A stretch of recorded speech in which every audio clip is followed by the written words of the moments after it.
ভালোবাসাটা অন্যায় নয়, কিন্তু ভালোবাসার অভিনয় করাটা অন্যায়।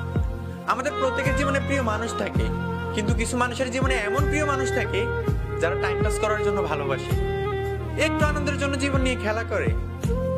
যে মানুষটা তাকে মন প্রাণ উজাড় করে অন্ধের মতো ভালোবাসে, সেই মানুষটার সাথে খোলা আকাশের নিচে সেই মানুষটার জীবন নিয়ে খেলা করে।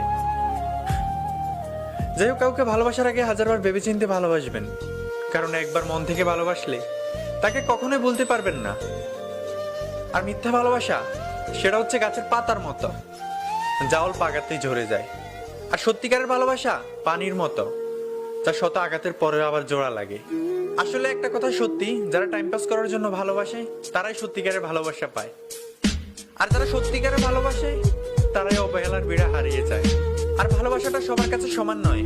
কেউ ভাবে love is just for fun, আবার কেউ ভাবে love is just for time pass, আবার কেউ জীবন দিয়ে প্রমাণ করে লাভ ইজ নট ফান।